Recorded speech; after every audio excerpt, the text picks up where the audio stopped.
glad to have our good buddy and Sportz Blitz outdoor specialist on the phone with us. Haven't had him on in quite some time. A lot going on in his life. Greg Vinson on the phone with us. Greg, thanks for joining us tonight. Hey, man, thanks for having me. Greg, well, Randy and I talked about it. You know, if this wasn't the most exciting month of your life, I don't know what is. And you welcome your first child into the world, a little boy, and we're all so proud and happy for you. Gage William Vinson came into the world, and Greg, ever since, you've known exactly what it's like to be a parent, and it's not about your schedule anymore, it's about his schedule. That's right. You know, I thought I didn't get much sleep as a professional fisherman, and then I had a kid. So, but life is good, and it's well worth it, man. We are both on cloud nine, and Gage is actually doing pretty good. He gets a little fussy every once in a while, as expected, but he's got him a little schedule going, and we're just having a blast with him right now. Yeah, and, you know, it's perfect timing for you, Greg, because the biggest bass tournament of the year coming up in a couple of weeks, and I know you were so happy that it worked out, that you and Stephanie were able to have Gage at a time where you're able to spend some time with him before you really hit the road and begin your season coming up in a couple of weeks with the Bassmaster Classic. Couldn't have worked out any better.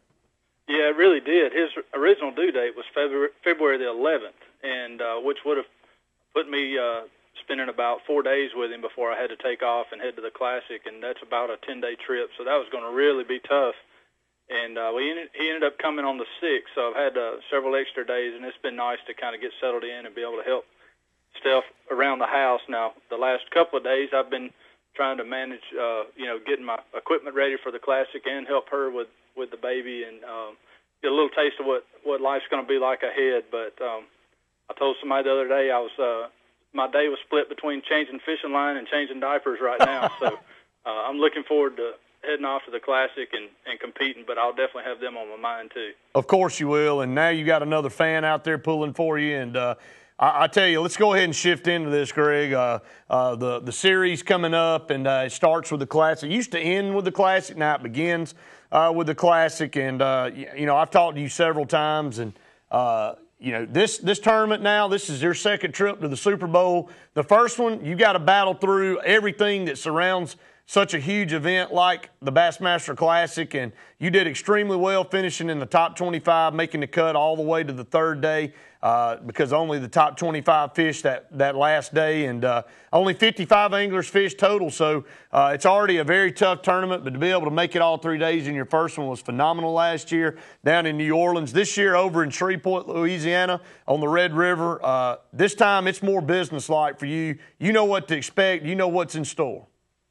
Yeah, last year, it was just the hustle and bustle, and I knew it was going to be a busy time, and I was somewhat prepared for it. But I tell you what, man, to make your first Bassmasters Classic is something I can't describe, and was an awesome experience, and I was glad I was able to have a good tournament this year. Going into it, I really wanted to focus more on the fishing side of it, and really try to focus on doing as well in the tournament as possible. And with the baby on the way, I knew, I actually found out I had qualified for the Classic way back in June, so I had time to sort of put a schedule together. It allowed me to spend some time on the river before it went off limits, and I actually made 3 trips prior to the off-limits period, which is really good because it is kind of allowed me to calm down and sort of have a game plan in mind with the baby on the way and stuff like that. I knew things were going to be kind of crazy, but I feel good about it. I feel like the river's going to suit my style of fishing, and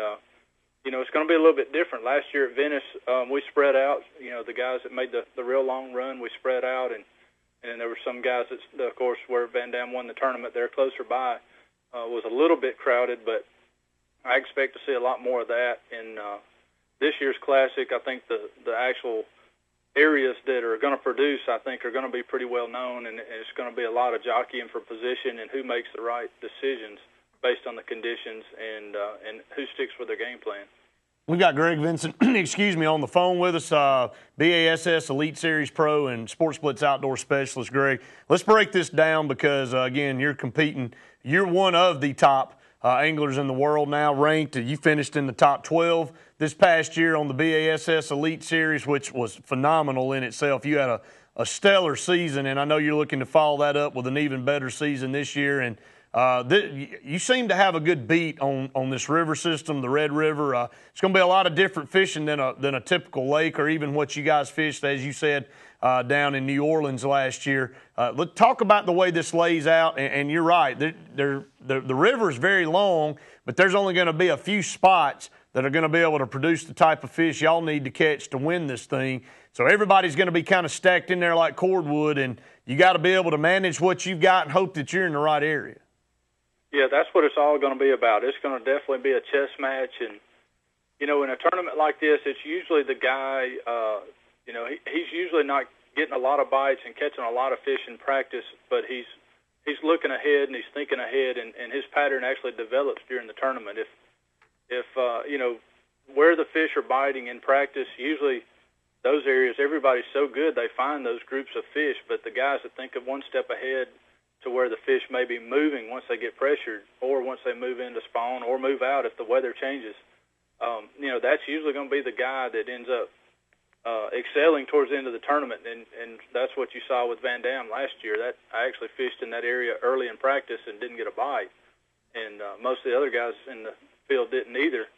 But he made the right decision, and he knew those fish were going to make the move, and it all played right into his hands. And that's what it's going to come down to this year again, is putting yourself in the right position, the right type of area, and being on the right pattern, and having confidence and staying with it, even if you may get into 11 o'clock and have one fish or even no fish. But that's probably what it's going to take, is that kind of confidence or that type of gambling to be able to excel there at the end. Well, Greg, we're excited again to be able to come down and cover this event. You and I hosting Sportz Blitz Outdoors, and been able to film another classic with you making it. This year will be a little bit different. Our very own Justin Clayton, our cameraman and our producer extraordinaire, will be on the boat with you during the tournament. So he actually contacted Bass, and he'll be working for them as well as us, getting footage for them, and hopefully filming you in the top 10 on that last day, making a run at a classic championship. But talk about that. Will that make you a little bit easier too, knowing that you film so many shows now with Justin, having him in the boat? He kind of knows you know him, and the moves, and you don't really have to cater to somebody. He already knows what's going on. Well, I tell you what, we've been really fortunate when we film shows, when we had Justin with us, that most of the time we didn't have to do a second day or a second take, and I'm hoping that's the way it'll be in the Classic. I'm hoping Justin's going to be my good luck charm, maybe, and attract those fish to the boat. But it'll definitely add a level of comfort for me having him along, and it'll feel more like just another day of fishing. Of course, I'll be aware of what's at stake, but it'll definitely add a level of comfort. And anytime you can put yourself in more of a comfort zone and feel more confident, you're bound to do well. Well, Greg, a couple more things I want to talk to you about. I want to extend this segment just a little bit longer while we've got you here, because first of all, when do you leave to head off to the Red River? I leave Thursday morning. We'll start practice on Friday, and it's a week-long event. We get 3 days of practice, then we're off 2 days for media stuff, and then we get one more day of practice and one more off day for media and tackle prep, and then we start the tournament. So it's a real busy week. So, but yeah, I'll be leaving on Thursday. Well, Greg, talk real quickly about the series after the Classic. I know you want to focus everything on this, but a unique schedule for you guys this year. Talk about some of the trips that you'll be making during the Elite Series and how it'll end up. I know last year it kind of ended weird. Bass trying to play with the postseason a little bit to see how everything works out. Talk about those two things right there. Well, we got a variety pack as far as the season goes. We're starting in Florida and ended up in New York, I believe. So we got the full spectrum. I see a lot of, looking at the schedule, looks like, there's a lot of potential, especially Florida is going to be the shallow water patterns. But then we're going to go into lakes like Bull Shoals and Douglas, places that I haven't been to on the Elite Series yet. And I think that'll throw a wrench at a lot of people. And then we'll be moving up north to La Crosse, Wisconsin on the Mississippi River. And of course, we're going back to Toledo Bend, where I had a top 12 finish last year, so I'm looking forward to that tournament. But then we'll have Lake Oneida, which I've seen before near Syracuse, New York, and that's an awesome fishery. Everybody will catch fish there. And then we have a mystery lake, which nobody knows which lake. We know which region of the country. It'll be somewhere up north most likely, but beyond that, we don't really know a whole lot. So it's going to definitely be a variety pack this year, and the way the point system is structured this year too is going to be all about the most consistent guys. There won't really be any extra benefits for the guys that win tournaments or the guys that make top 12s or top 20s. No real bonuses, one-for-one system, and which means, whoever's the most consistent throughout the year will be Angler of the Year. So I think that's the most objective way to figure Angler of the Year, and I kind of like that system. Greg, are they going to do the wild card again where they vote, where the fans are going to be able to vote anglers in? I know that hurt you last year in the new format. What's the postseason look like this year? I don't know, Brett. We're waiting to see. I haven't heard anything if they've put something out. I'm not aware of it just yet. Of course, I've been in another world the past week or so. But as far as I know, they haven't scheduled a postseason event. That doesn't mean we're not going to have one. We got new ownership, and Bass has actually moved the headquarters, so a lot of changes taking place. And I wouldn't be surprised if you didn't see some type of postseason event arrive toward the end of the season. I hope if they do, the qualification standards will either be, the top guys who've earned their place through Angler of the Year points, or it'll be more of just an entertainment type event and sort of a fans event where they could vote all the guys in, but not not half and half. That really was tough on me. Of course, I fell on the backside of that and didn't get to fish for that reason. So I had a personal interest in the way it's set up, but I hope they'll do something and actually take the top guys in the points. I think that's the most objective way to do it, and I think most of the fishing fans can appreciate that. They want to see the guys that have performed the best during the course of the year, not necessarily the guys with the biggest names. I agree with you, Greg. And before we let you go, Sign Source, one of our companies, wrapped your boat this year. It really looks sharp. Charles Forbes and Josh Brewer and Ernie, everybody down there really came together. That your new wrap for the 2012 year looks really good. We want to encourage anybody out there with a company or anybody that wants to promote to either get in touch with you or me if they're interested in getting their truck or their boat wrapped, because I'm going to tell you, Charles and them, they do as good a job as I've ever seen on that, and you got a sharp rig heading into the Elite Series. Without a doubt, Brett. The guys everything they've done has been very professional. They make sure they get it right the first time. The artwork is phenomenal.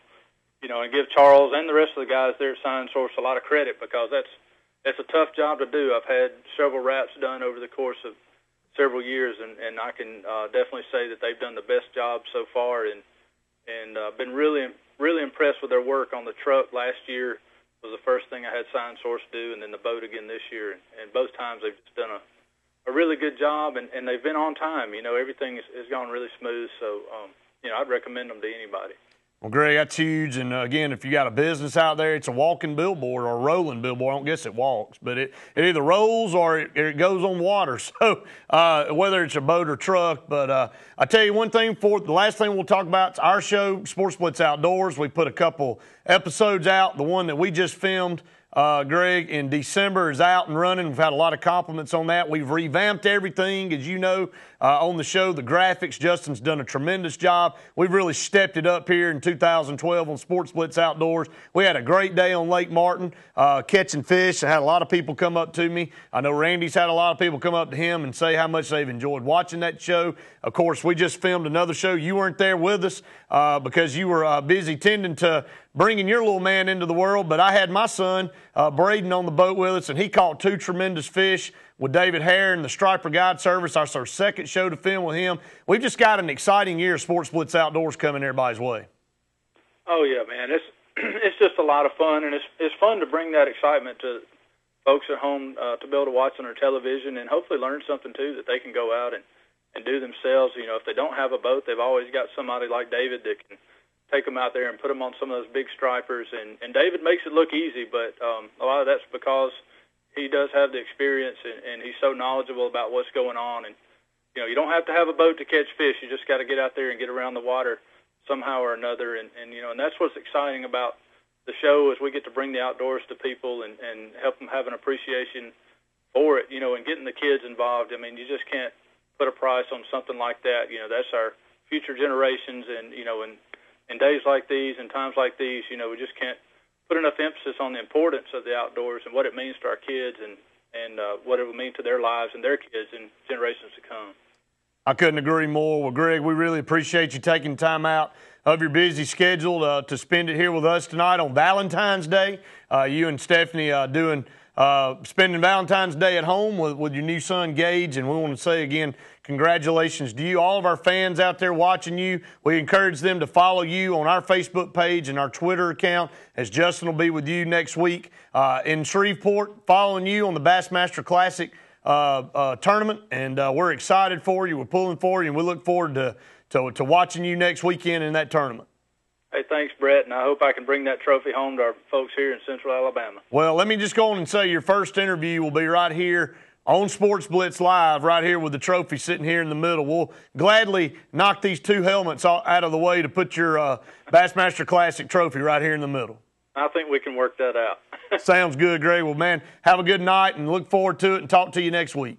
Okay, thanks, man. Thanks so much. That's Greg Vinson, BASS Elite Series Pro and Sportz Blitz Outdoor Specialist, giving it a second go-around in the Bassmaster Classic next weekend in Shreveport, Louisiana. Follow us on Facebook and Twitter, both Sportz Blitz Live and Sportz Blitz Outdoors, for the latest updates as Greg fishes for the big prize over there in Shreveport, Louisiana. We're going to take a break. When we come back, Randy will join me back out here, and we'll continue to take your phone calls. Stay tuned. More Sportz Blitz Live, presented by JR's and S&S Discount Tire, coming your way right after this.